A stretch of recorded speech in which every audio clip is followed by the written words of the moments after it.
नमस्कार, मैं डॉक्टर संजीव गुलाटी हूँ, प्रिंसिपल डायरेक्टर नेफ्रोलॉजी और kidney transplant, Fortis group of hospitals, NCR.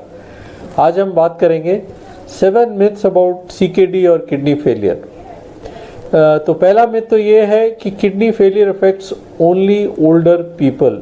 ये बिल्कुल गलत है।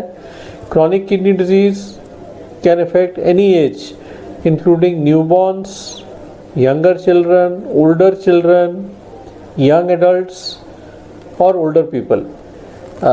अर्ली स्टेजेस जो सीकेडी की हैं वो कम उम्र में पाई जाती हैं। जैसे जैसे उम्र बढ़ती है किडनी की डिजीज़ बढ़ती है और किडनी फेलियर एल्डरली इंडिविजुअल्स में डेफिनेटली ज़्यादा होता है। लेकिन अगर आपको किडनी की डिजीज़ पकड़नी है जल्दी तो आपको स्क्रीनिंग करनी पड़ेगी। Second, I don't have any pain in the kidney, so I cannot have CKD। देखिए, किडनी की बीमारी CKD is a painless killer, painless disease है। हार्ट डिजीज़ की तरह ये दर्द नहीं करता। इसीलिए अगर आपको किडनी डिजीज़ डायग्नोज करनी है तो पेन का इंतज़ार नहीं करें। पेन केवल किडनी स्टोन्स और यूरिन इन्फेक्शन 2 प्रॉब्लम्स में होता है। जो ज़्यादातर क्रॉनिक किडनी डिजीज़ के कारण हैं वो पेनलेस होते हैं। इसलिए जो हाई रिस्क इंडिविजुअल्स हैं इनमें अगर हमने क्रॉनिक किडनी डिजीज़ को डायग्नोज करना है तो हमें यूरिन टेस्ट, ब्लड टेस्ट और अल्ट्रासाउंड से ही पता चलेगा। थर्ड मिथ है यू कांट प्रिवेंट सीकेडी। देखिए, बिल्कुल गलत है। अगर हम सीकेडी के कॉमन कॉजेज़ देखें तो टॉप 3 कॉजेज़ में डायबिटीज़ आता है, हाइपरटेंशन आता है और क्रॉनिक ग्लोमेरुलोनेफ्राइटिस आता है। और इसमें डायबिटीज़ और हाइपरटेंशन और लाइफस्टाइल डिजीज़ेस। अगर अर्ली स्टेजेस में आपकी डायबिटीज़ पकड़ी जाए, आपका ब्लड प्रेशर पकड़ा जाए और आप उसको बहुत अच्छी तरह कंट्रोल करें तो आप क्रॉनिक किडनी डिजीज़ से बच सकते हैं। इसीलिए अपने आप का हेल्थ चेकअप होना ज़रूरी है, specially if you are more than 40 years. Family history of diabetes है तो रेगुलर ब्लड टेस्ट कराएं और बीच बीच में अपना ब्लड प्रेशर भी चेक कराएं। और अर्ली स्टेजेस में अगर हम बीपी और शुगर कंट्रोल करेंगे तो क्रॉनिक किडनी डिजीज़ से बच सकेंगे।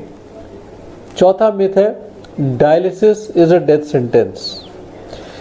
ये मैंने बहुत कॉमनली देखा है कि जैसे ही हम पेशेंट को डायलिसिस के बारे में बताते हैं वो पैनिक रिएक्शन होता है। फैमिली एकदम सब कुछ छोड़ छाड़ के अल्टरनेटिव थेरेपी प्रैक्टिशनर्स की तरफ चले जाती है। और ऐसे बहुत सारे वीडियोस यूट्यूब पे मिलेंगे जो कहते हैं कि स्टॉप किडनी डायलिसिस और तरह तरह के आपको मिस इन्फॉर्मेशन मिलेगी।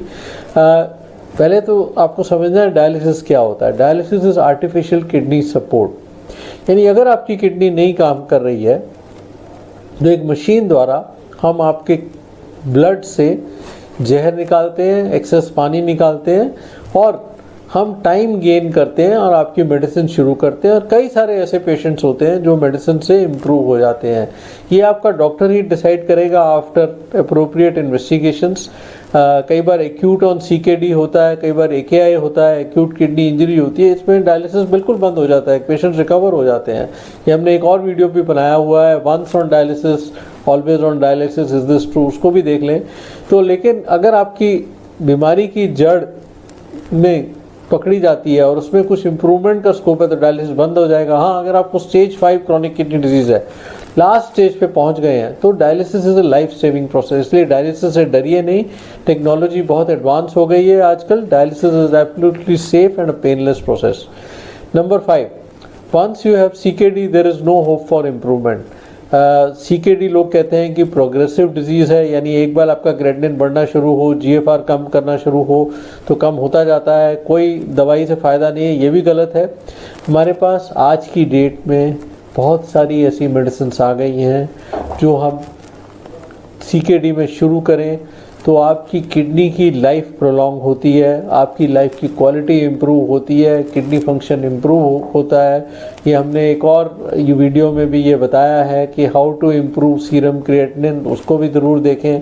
बट इन अ नटशेल काफ़ी हद तक ट्रीटमेंट अवेलेबल है। अगर आपका रेगुलर ट्रीटमेंट लेंगे, फॉलोअप रहेंगे तो कुछ हद तक किडनी फंक्शन इम्प्रूव होगा, स्टेबलाइज इन वास्ट मेजॉरिटी होगा। तो इसीलिए अपने नेफ्रोलॉजिस्ट के टच में रहें। 6th is you cannot survive with one kidney. देखिए ये भी गलत है। वन हेल्दी किडनी इज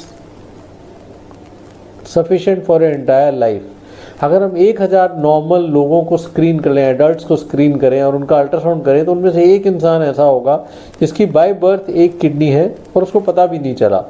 हाँ, वो किडनी हेल्दी होनी चाहिए और उस किडनी को हेल्दी रखना आपकी जिम्मेवारी है। यानी आप पीरियोडिक टेस्ट कराएं और अपने डॉक्टर से टच में रहें टू मेक श्योर कि उसमें कोई प्रोटीन लीकेज नहीं है, कोई आपको ब्लड प्रेशर नहीं है, कहीं यूरिन इन्फेक्शन नहीं आ रहा। तो अगर इन सब चीज़ों से बचे रहेंगे, you can survive with one kidney. और इसीलिए किडनी ट्रांसप्लांट में जो डोनर होता है वो उसका भी एक किडनी निकालती है और वो सारी उम्र निकल जाती है। उसके किडनी डोनेशन के बाद उसको कोई प्रॉब्लम नहीं होती। 7th, you can't get a kidney if you are older or you are sick।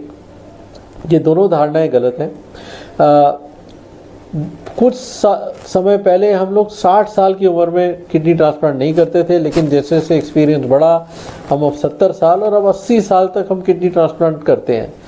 देखिए, डायलिसिस और किडनी ट्रांसप्लांट ये दो ही ट्रीटमेंट्स हैं स्टेज 5 किडनी डिजीज़ की, और इसमें कोई डाउट नहीं है कि kidney transplant is a better treatment.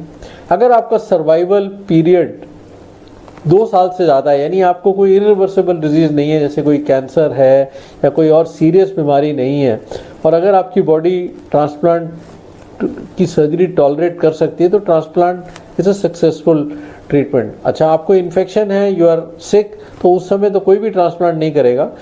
Once the infection is cured, जैसे टीबी का इन्फेक्शन होता है, हेपेटाइटिस सी होता है, हेपेटाइटिस बी होता है, HIV होता है, इन सब बीमारियों में भी आज की डेट में हम ट्रांसप्लांट करते हैं। तो इसलिए अगर आप सिक भी हैं, अनवेल हैं, once your health stabilises, you can go ahead with transplant. So these are 7 myths I have told you about chronic kidney disease. Chronic kidney disease का बहुत ही सक्सेसफुल ट्रीटमेंट अवेलेबल है। Dialysis is a life saving modality, transplant is an extremely successful form of treatment. अगर आप इस video को like करते हैं तो हमें सब्सक्राइब करें हमारे चैनल को, so that you can get regular updates about kidney disease. Thank you.